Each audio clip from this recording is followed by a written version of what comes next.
இந்த பொய்யான தேர்தல் அறிக்கையெல்லாம் நாங்க கொடுக்கவே மாட்டோம். எது நடைக்கு சாத்தியமோ எது உண்மையோ அதை மட்டும்தான் சொல்லுவோம், அதை மட்டும்தான் செய்வோம். கல்வி, ரேஷன், மருத்துவம், குடிநீர், அடிப்படை சாலை வசதி, மின்சாரம்னு, பெண்கள் பாதுகாப்பு, சட்டம் ஒழுங்கம்னு, இந்த மாதிரி அடிப்படை விஷயங்கள்ல நோ காம்ப்ரமைஸ். சிம்பிளா நம்மளுடைய விஷன் என்னன்னு சொல்லணும்னா, ஏழ்மை வறுமை இல்லாத தமிழகம், குடும்ப ஆதிக்கம் இல்லாத தமிழகம், ஊழல் இல்லாத தமிழகம், உண்மையான மக்களாட்சி, மனசாட்சி உள்ள மக்களாட்சி. ஒரே ஒரு டவுட், எங்க போனாலும் இது வெறும் சும்மா கூட்டம், ஓட்டு போட மாட்டாங்கன்னு சொல்றாங்க. அப்படியா? இது என்ன சும்மா கூட்டமா? கூட்டத்தை பார்க்காதீங்க, கூட்டம் வரும், எல்லாருக்கும் வரும். நயன்தாரா சேலத்துல ஒரு நகை கிடக்க திறக்க வந்ததுக்கு 60,000 பேர் கூண்ணா. அதே நேரம் பக்கத்துல வெறும் 40 பேர் விவசாயி போராடிட்டு இருந்தான். 40 பேர் கேளுங்க, யாராவது இல்ல இருந்து காட்சி இருக்கு. 40 பேர். என் பங்காளி வடிவேலுக்கு வராத கூட்டமா? இல்ல ஐயா விஜயகாந்துக்கு வராத கூட்டமா? கூட்டம் முதல் நாள் முதல் காட்சி பார்க்க வர்ற கூட்டம். அந்த படம் நல்லா இருந்தா அடுத்த காட்சியில அதே கூட்டம் இருக்கும்.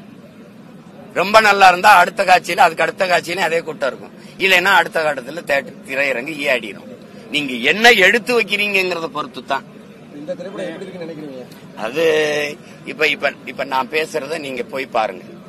எத்தனை கோடி பேர் பார்க்கல. இப்ப கோயம்பேட்டுல, கோயம்புத்தூர்ல நான் பேசுனத 2 கோடி பேர் பார்த்திருக்காங்க. அதே என் தம்பி மாநாட்டுல பேசுறது இன்னைக்கு நாகப்பட்டினத்தில் பேசிட்டு வீட்டுக்கு போயிருவார்ல, அதை தேடுங்க, எத்தனை பேர் பார்த்திருக்காங்க. அவரை பார்க்க கூடுவான், அவர் பேசுறத கேட்க கூட மாட்டான், என்னைய பார்க்க கூட மாட்டான். இந்த மகன் என்ன பேசுறான்னு கேட்க கூடுவான். ரெண்டுக்கு நிறைய வேறுபாடு இருக்கு.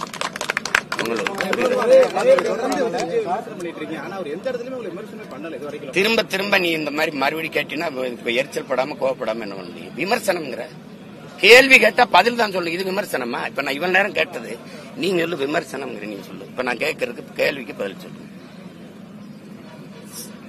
இப்ப ஏதாவது ஒரு கேள்வி கேட்டா அதுக்கு பதில் தான் சொல்லணும், அதை விமர்சனம் சொல்லக்கூடாது. கேள்வி கேட்டா பதில் தானப்பா சொல்லணும். கூட்டத்தை பார்க்காம கொள்கையை தான் பார்க்கணும். நீங்க இந்த பாரத போர் எடுத்துக்கிறோம், கற்பனைன்னு கூட வச்சுக்கிறோம். தர்மம் என்ன போதிக்குது? கௌரவர் எத்தனை பேரு, பாண்டவர் எத்தனை பேரு? 5 பேர் தான். இறுதியில் வென்றவன் யாரு? அப்ப என்ன போதிக்குது அது? உண்மை, நேர்மை, தர்மம் வெல்லும்டாங்க. தர்மமே வெல்லுமெனும் சான்றோர் சொல் பொய்யாம கர்ம விளைவுகள் யாம் கண்டதெல்லாம் போதாதவன் பாரதி பாடுறானே, இதுக்குத்தான் பாடுறான். திமுகவுக்கும் எனக்கும் போட்டி எந்த அடிப்படையில் இருக்குல்ல? ஒரு சித்தாந்தத்தை பல ஆண்டுகளா, 60 ஆண்டுகளா ஊறி போயிருக்கிற ஒரு சித்தாந்தத்தை சினிமா வச்சு வீழ்த்த முடியாது. அதற்கு எதிரான வலுவான இன்னொரு சித்தாந்தத்தை வச்சுதான் தகர்க்க முடியும். உங்களுக்கு புரியுதா? அதனால போட்டின்னு எல்லாரும் சொல்லிக்கலாம். எந்தெந்த வழியில் போட்டி? இப்ப நான் திமுக ஆட்சி முறையை, இந்த திராவிட கட்சியின் ஆட்சி முறையை அடியோடு தகர்க்கணுங்கிறேன். எப்படி தகர்ப்பாய் செய்யணும்னா எனக்கு தெரியும், நான் பேசுவேன். எப்படி வேலை வாய்ப்பை கொடுப்பேன், எப்படி இவங்க பேசுவேன். இவங்க திட்டமிட்டு என் மொழியை அழிச்சாங்க. நான் என் மொழியை மீட்டுருவாக்கம் செய்வேன்னு சொல்றேன். இப்போ ஒவ்வொன்னும் அவங்க என்ன செய்யறாங்க? ஊழல் லஞ்சத்துல ஊறி தலைச்சிருக்காங்க. ஊழல் லஞ்சமா, உண்மை நேர்மையான்னு கேட்பேன். மக்களை வைத்து பிழைக்கவா, மக்களுக்காக உழைக்கவான்னு கேட்பேன். எந்த கோட்பாட்டு பக்கம் நீங்க நிக்க போறீங்க? உங்க பிள்ளைகளுக்கு நீங்க வாழ்வதற்கு வீட்டை வச்சுட்டு போகணும்னு நினைக்கிறீங்க. நான் அந்த பிள்ளைகளுக்கு வாழ்றதுக்கு நல்ல நாட்டை வச்சுட்டு போகணும்னு நினைக்கிறேன். நீங்க காசு பணத்தை வைக்கணும்னு நினைக்கிறீங்க. நான் சுவாசிக்க நல்ல காத்த வைக்கணும்னு நினைக்கிறேன். நீங்க தங்கத்தை சேமிச்சு வச்சுட்டு போகணும்னு நினைக்கிறீங்க. நான் குடிக்க நல்ல தண்ணி வச்சுட்டு போகணும்னு நினைக்கிறேன். ஒண்ணுக்கு வேறுபாடு இருக்கு. இப்ப உங்க கோட்பாட்டுல இருந்து நான் மாறுறேன்னு சொல்றேன். விளங்குதா? நீங்க செய்தி அரசியல், விளம்பர அரசியல் இருக்கீங்க. நான் செயல் அரசியல், சேவை அரசியல் செய்யணும்னு நினைக்கிறேன். நீங்க கட்சி அரசியல், தேர்தல் அரசியல்லே நிக்கிறீங்க. நான் மக்கள் அரசியலுக்கு போகணும்னு நினைக்கிறேன், மக்கள் அரசியலை செய்யணும்னு நினைக்கிறேன். அதனாலதான் தம்பி கேக்குற, நீங்க ஊரா போய் நீங்க உட்கார்ந்துருக்கீங்க. நான் மக்கள் அரசியல் செய்யறேன். அப்ப அந்த கோட்பாட்டுல இருந்து நான் மாறுபடுறேன். நீ பெரியார்ன்ற என் இனம் முன்னோன் ஒவ்வொருவரும் எனக்கு பெரியார்ன்றேன். பெரியார் இல்லாம எங்களுக்கு இங்க எதுவுமே இல்லைங்கிற, பெரியாரால எங்களுக்கு எதுவும் இல்லைங்கிற. நான் உங்களுக்கு புரியுதா? இது பெரியார் மண்ணுங்கிற, நான் பெரியாரே எனக்கு ஒரு மண்ணுங்கிறேன். கோட்பாட்டு அளவுல நான் மாறுபடுறேன். நீங்க திரும்பி திரும்பி அதே பெரியார். இப்ப தம்பி விஜய்கிட்டே கேளுங்க, திமுகவை ஒழிக்கணும்ன்றாரு. இவர் சொல்றாரு திமுகவை ஒழிக்கணும்ன்றாரு, எல்லாம் சொல்றாரு. திமுக தொடங்கியவர் யாரு? சொல்லுங்க, நீங்களே சொல்லுங்க. சொல்லுங்க, நீங்க சொல்லுங்க. திமுக தொடங்கி அண்ணா, அதிமுகவை நீங்க அது யார்ட்டு இருக்கீங்க? அந்த அதிமுக தொடங்கியவர் யாரு? எம்ஜிஆர். திமுகவை தொடங்கியவர் தலைவர் அப்படி வச்சுட்டு அவர் தொடங்கிய கட்சியை அழிப்பேன்னு வச்சுட்டு இருந்தா இது எப்படி இருக்குது? எப்படி இருக்குது? இது எப்படி இருக்குது? அப்பாட்ட அருவாளை வாங்கி மகனை கொண்டுறதா? எப்படி?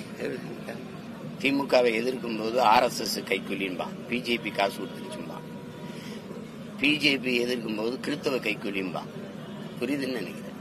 விஜயை எதிர்க்கிறது இல்ல, தம்பிதான் என்னை எதிர்த்து பேசினாரு மேடையில். நான் கேள்விதான் கேட்கிறேன்.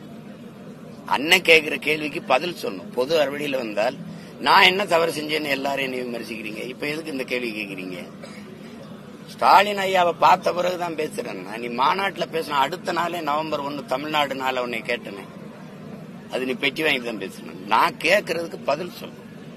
பிஜேபி உன் கொள்கை எதிரினா பண மதிப்பிழப்பை நீ ஆதரிக்கல. இந்தியாவிலே ஒரே ஒரு மகன் தான் அந்த டிமானிட்டைசேஷனை எதிர்த்தேன், நான் மட்டும்தான். அப்ப எல்லாருமே என்ன பைத்தியக்காரன் தான் சொன்னாங்க. அப்ப அது பிஜேபியின் கொள்கை இல்லையா? ஒரு கேள்வி அண்ணன் உங்களுக்கு எழுப்பும் போது பதில் சொல்லணும். பிஜேபி உங்க கொள்கை எதிரினா காங்கிரஸ் உங்க கொள்கை நண்பனான்னு கேட்டா ஆமாவா இல்லையான்னு தான் சொல்லணும். எதற்கு எங்களை எதிர்க்கிறீங்க? அது இல்ல கேள்வி, அதெல்லாம் பதில். பிஜேபி கொள்கை எதிரி, திமுக அரசியல் எதிரி. கொள்கைக்கு அரசியலுக்கு என்ன வேறுபாடுன்னு கேட்டா விளக்கம் சொல்ல தெரியும், இல்லைன்னா பேசக்கூடாது. அண்ணன் சொல்றது புரியுதா? என் தம்பி உங்களுக்கு தான் பேசுறேன், விஜய்க்கு சேர்த்தம்பி, விஜய்க்கா தான் கேட்கிறேன். அப்படி பேசக்கூடாது. ஒரு தலைமை சரியா வரணும்.